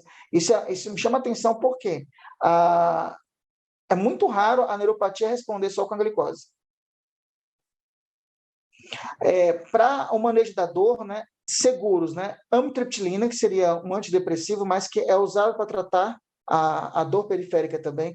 É bom lembrar que a dor da porfiria você tem que tratar o periférico e o central nesses pacientes. Então, muitas vezes, o paciente não entende porque está usando antidepressivos, né? É que os antidepressivos também são utilizados para o manejo de dor neuropática. A gabapentina é segura, os opioides, mas tem um risco de adicção. A pregabalina, a gente está preferindo usar a pregabalina a gabapentina. O problema aqui é o preço. A pregabalina é mais cara. Mas não basta só usar a pregabalina. A gente tem que combinar, às vezes, com a amitriptilina e, às vezes, com a duloxetina. A duloxetina, ela é razoavelmente segura, só a duloxetina ela tem um pequeno problema, né? A duloxetina pode aumentar o risco de ideações suicidas. Então, se o paciente já teve um histórico disso, em uma crise porfírica, eu talvez não usasse tanto duloxetina em primeira mão. Eu tentaria uma amitriptilina combinada com a pregabalina nesses casos. Alguns relaxantes musculares podem ajudar também, né, como mesmo baclofen, mas alguns, como o carisoprodol, podem ser porfinogênicos. E outros, como o pramipexol, a miclizina, eles também foram usados para manejar os sintomas desses pacientes com porfiria aguda. Aqui, só para lembrar tudo que pode provocar, faça um print screen dessa tela aí.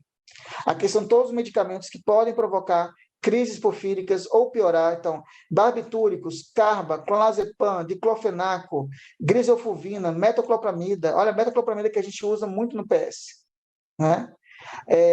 Sulfonamida, rifampicina, ácido valproico, substâncias ilícitas, né? O benzeno, clorofórmio, mesmo clorofórmio, né? Como é que o pessoal chama? O pessoal usa muito no carnaval, o loló, né? Ele pode provocar uma crise porfírica. Eu já teve um caso, foi pelo loló. Dietas com pouco carboidrato, restrição calórica muito intensa, desidratação e infecção são fatores para uma crise porfinogênica. Esse é o site que você deve sempre consultar antes, né, de começar o medicamento. Aqui está o link, aqui em cima é www.drugs-porfiria.org, e aqui você coloca o nome da droga, pode colocar o nome da marca, mas geralmente é a marca na Europa, né? E aqui você pode colocar o nome genérico, que é o nome da substância. Aí você põe search, ele vai falar o que ele encontra. Mas a base geral é essa. Se os medicamentos aumentam a síntese da P450, demandam mais P450, ou eles degradam o EM, né? Como a isopropilcetamida, ou estados que levam à indução de mais síntese de EM, como o jejum e a febre, tudo isso vai levar ou pode levar a um gatilho para uma crise porfírica. Então, basicamente, o que aquele site faz é observar tudo que induz a P450. Cigarro induz, mas é um indutor fraco, né? Agora, o álcool é um indutor importante. Lidocaína diluída em 100 mg segura, a médica avaliou hoje indicou. Olha, vamos fazer agora a comprovação na prática. A gente entra aqui no site, cadê? Está compartilhando a tela, né?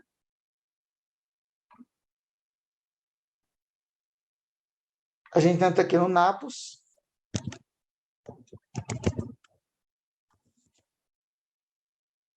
Não, tem Napos Pizza, né?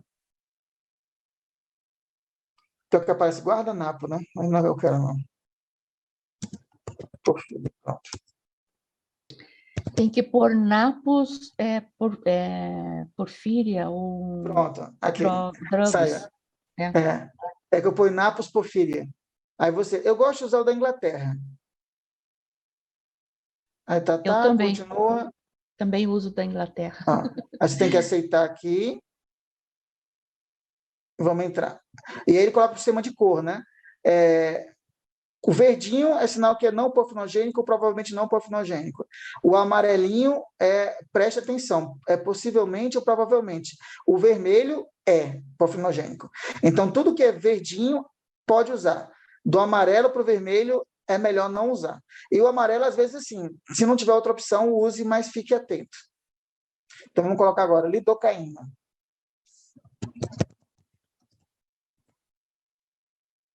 Lidocaína, tá vendo aqui, enfermeira Mariana? Aí você vai, lidocaína, anestéticos, né? Então, vamos lá, clicar anestéticos. Ó, qual a cor que saiu? Verdinho, né? Saiu PNP, ou seja, possivelmente não porfinogênico. Ops, a página não sai. Mas pode ser coisa da minha internet aqui mesmo. Mas saiu o verdinho aqui, então é um sinal que podemos usar sem tanto medo. Então pode ficar tranquila. Eu acho esse site ótimo.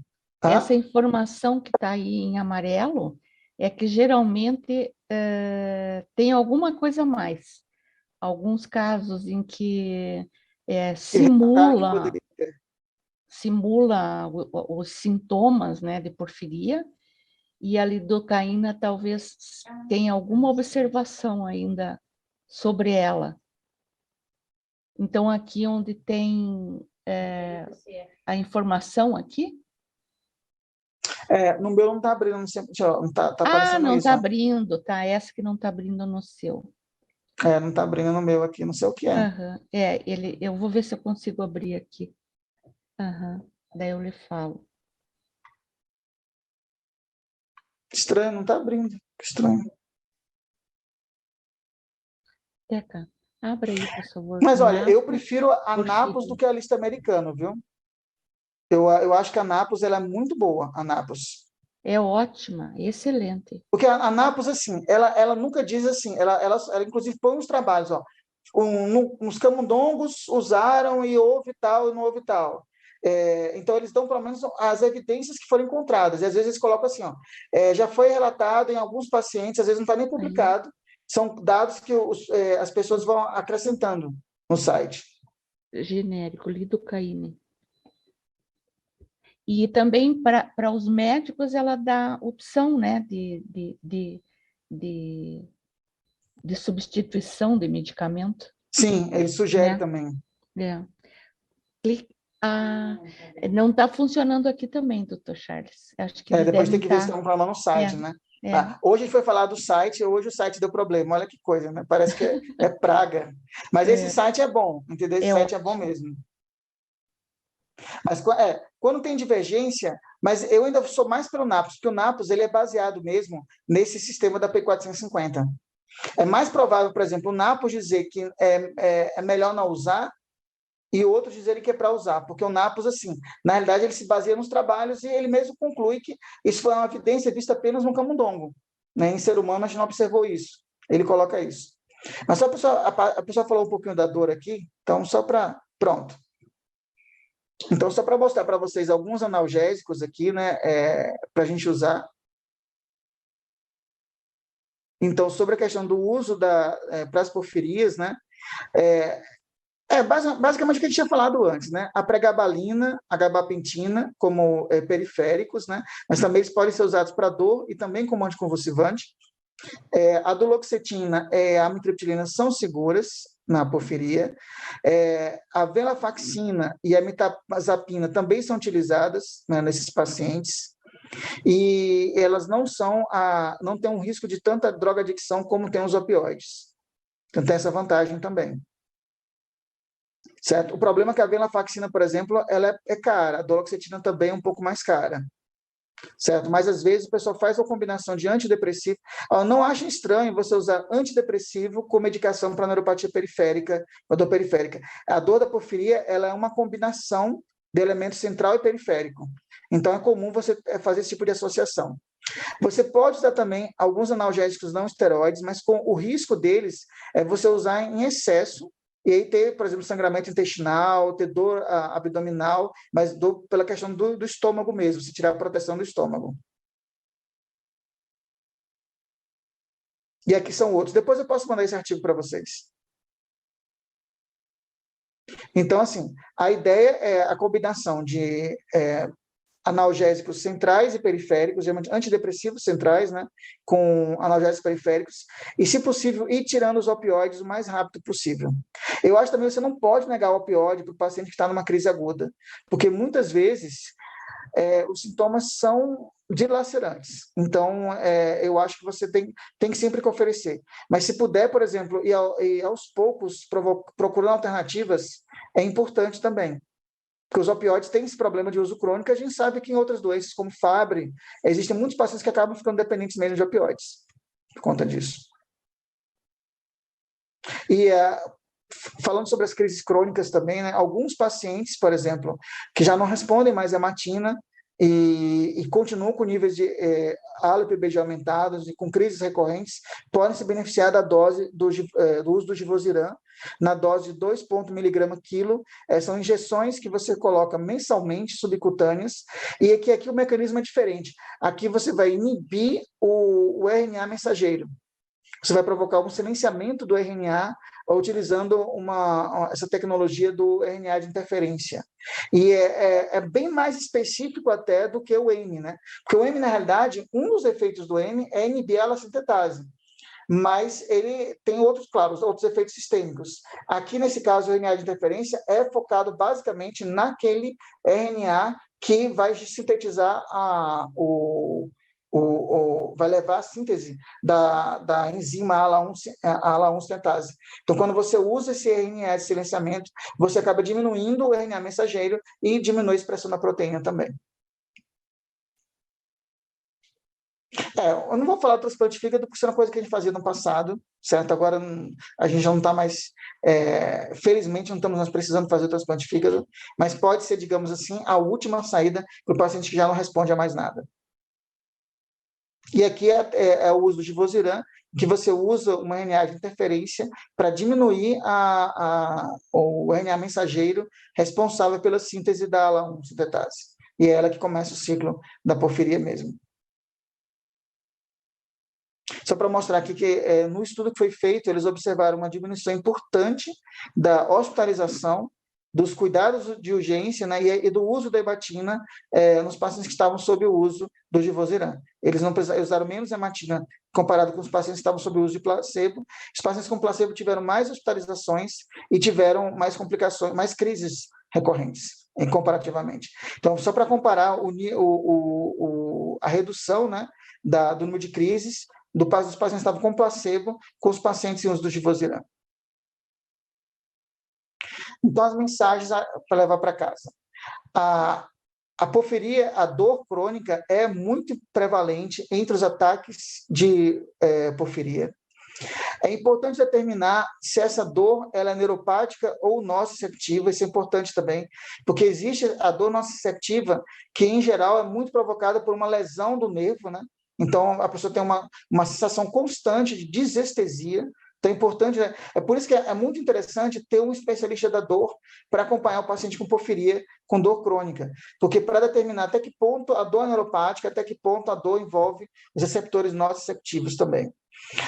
Os opioides, né, eles têm um papel importantíssimo durante as crises agudas, mas o ideal é se evitar durante ataques. Mas a gente sabe que alguns pacientes, mesmo entre os ataques, têm uma dor crônica intensa.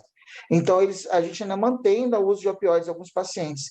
Eu sei que é difícil tentar tirar os opioides depois, mas a gente tenta fazer um esforço, algumas tentativas de combinação de medicamentos, né, para ele não desenvolver também uma dependência crônica dos opioides. E é bom lembrar que a dor nas porfirias pode ser também por um desenvolvimento de neuropatia de fibras finas, né? Esse pode ser uma sequela de uma crise grave de porfiria, e levando a essa dor, que chamamos de a dor neuropática da porfiria.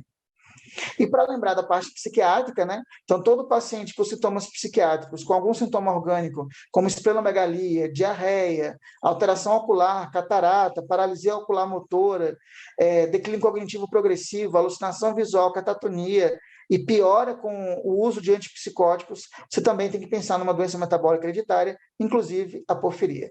Então, não esqueçam dessas daqui, são todas tratáveis: Wilson, homocistinúrias, que inclui também deficiência de MTHFR, xantomatose sebutendínea, porfirias, defeito ciclo da ureia. Bem, a fenilcetonúria também dá distúrbio psiquiátrico, mas ela é mais crônico, não é tão agudo. Então, mensagens finais, né? A história natural mostra que 65% dos pacientes com ataques recorrentes de porfiria têm sintomas crônicos de neuropatia, ansiedade e depressão. Além disso, os pacientes com porfiria aguda também têm um risco de desenvolver carcinoma hepatocelular, doença renal crônica e hipertensão sistêmica fixa.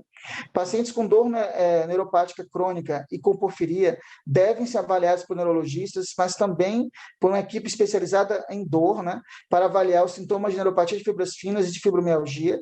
E também nos pacientes com uma neuropatia de fibras finas ou um quadro de fibromialgia sem uma causa estabelecida, é importante também você investigar a possibilidade de eles não terem um quadro mais crônico de porfiria aguda. Uma história prévia de neuropatia aguda, idas frequentes ao UPS, né, ao pronto atendimento, com dor abdominal e alterações comportamentais agudas, especialmente sintomas de confusão, devem levar o médico a pensar na possibilidade de porfiria aguda hepática. Era isso, pessoal. Muito obrigado. Perdão pelo tempo. A doutora Maria Juliana pergunta aqui, sobre CBD para dor crônica e porfiria. Não encontrei nada do PubMed, porém a publicação... Na realidade, existe... Eu acho que... Eu não me lembro se é um artigo publicado em que cita o uso do CBD, mas no último encontro de pacientes, vários pacientes estavam usando CBD, com porfiria aguda. Assim, com crises, com dores crônicas, né? Eu acho que o CBD pode ser uma alternativa. Ele pode ser. Mas, na realidade, doutora Maria Juliana, não é nem tanto o CBD mesmo, digamos, a combinação, né? É mais a maconha, a maconha médica mesmo. É o Eu não óleo, sei né? se é o óleo de cannabis, né? É a combinação, na realidade, né? Dos dois elementos da maconha. Porque, na realidade, eu não sei se só o CBD ele é suficiente para tratar a dor. A Rebeca chegou aqui, ela deu para esse tempo, cuidado com o uso intravenoso de doses altas. Talvez seja essa observação que a Rebeca está fazendo, que aparece lá em amarelinho, né? Que eu não sei porque o site da ANAPS não está abrindo. Essa observação, ela está na lista do Reino Unido, mas deve ser a mesma coisa que tem na da Napos, deve ser mais ou menos a mesma coisa. Entendi. Então, talvez seja essa daqui. Vou fazer até um print screen, viu? Puderem mandar depois as perguntas, para ver se a gente consiga atender todas aqui. Manda um abraço para a Regina também, Marcelo. Por favor, estou saudade de vocês. Temos que fazer uma coisa no Piauí.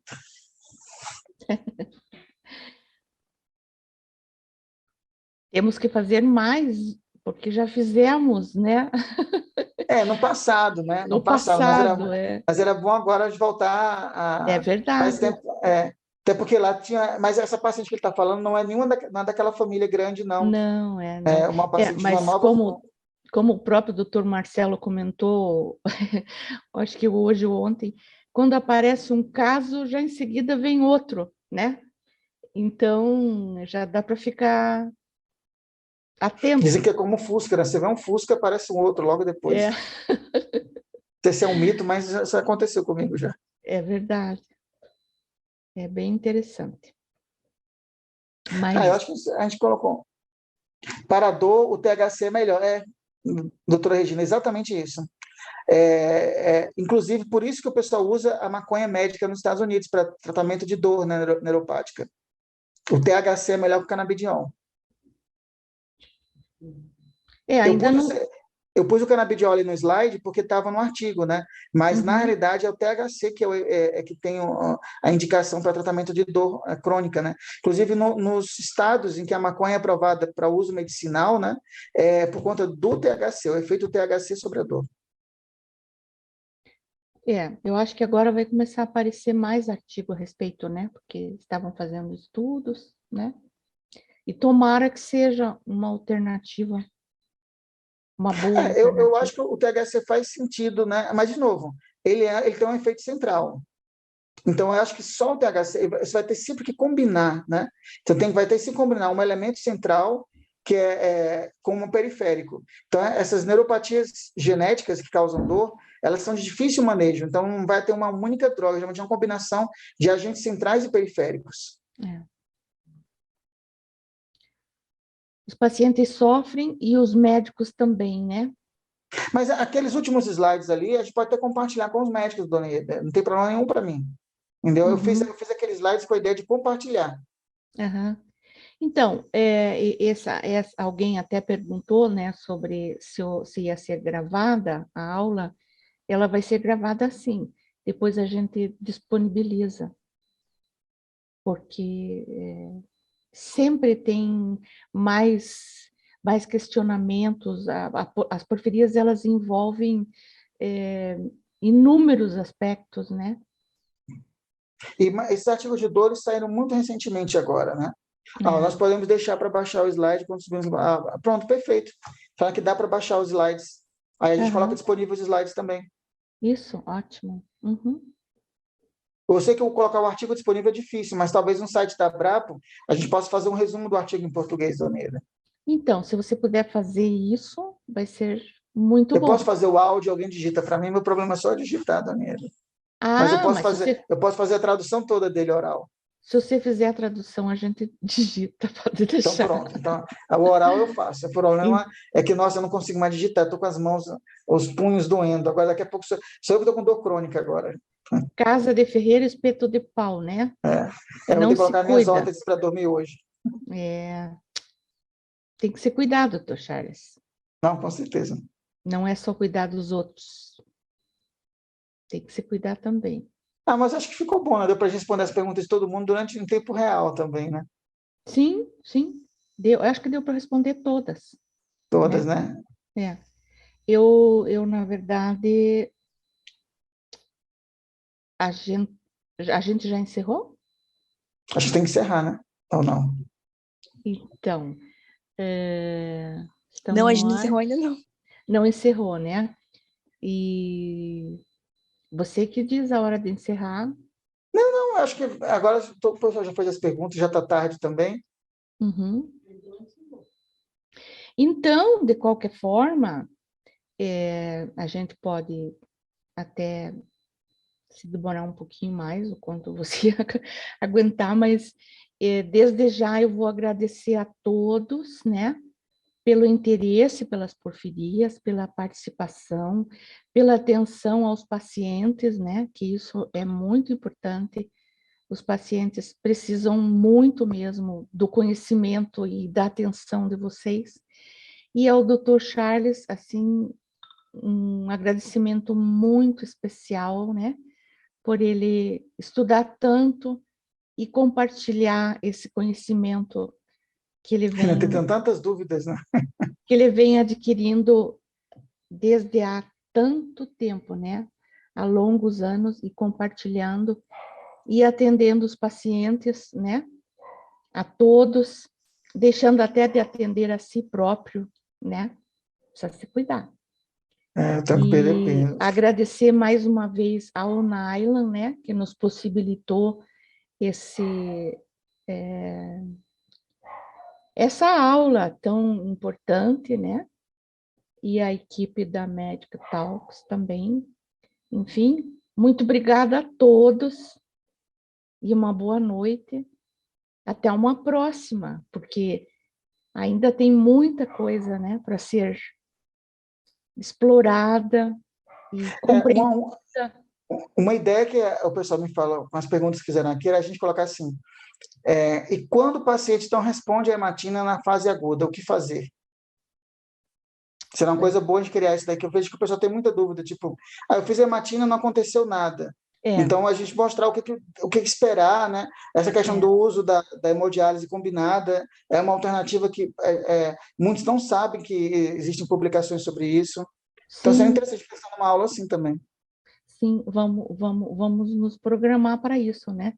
Porque essa questão da hematina, a gente percebe que muitos não entendem, principalmente os pacientes, né? Eles ficam esperando a hematina e acreditando que a hematina é assim, levanta-te e anda, né? Na verdade, assim, ela vai É, parar aquilo é, que está fazendo o ciclo girar e acumular. Mas o que está acumulado exatamente. ali, ela não elimina aquilo que está acumulado. É, Aquilo que está acumulado vai ser eliminado pelo próprio organismo. é. E E depois, esse é, tempo de eliminar aquilo dali é que pode demorar bastante. É, e depois vai ter que ter um acompanhamento, né? Fazer fisioterapia, às vezes muita fisioterapia, né? Esse acompanhamento que você falou do PBG e do ALA, né? Durante algum tempo, para ver se realmente a síntese do M normalizou, né? Ou não, enfim. Inclusive, tem uma slide, que não deu tempo de mostrar, mas está num artigo publicado, Dona Ieda, que se o pessoal quiser também, a gente pode disponibilizar, que é esse daqui, em que é um artigo publicado no ano passado, em que ele vai sugerindo também como fazer o acompanhamento dos pacientes com crises recorrentes, ou mesmo que não tem crise recorrente, né? Então, esse artigo é muito bom, né? Ele divide em 4 grupos, né? Inclusive, coloca uma tabelinha aqui sobre que exames devem ser feitos de tempos em tempos. Olha que legal. Então, é muito, muito importante isso, né? Muito O importante. pessoal já pode ter Então, esse cola para poder pedir para os exames dos pacientes. isso mesmo. Depois eu disponibilizo também junto com a aula. Então, tá bom. Muito Boa noite. obrigada a todos. Boa noite. Até qualquer hora. Um abração. Obrigado também. Tchau, Abraço. tchau.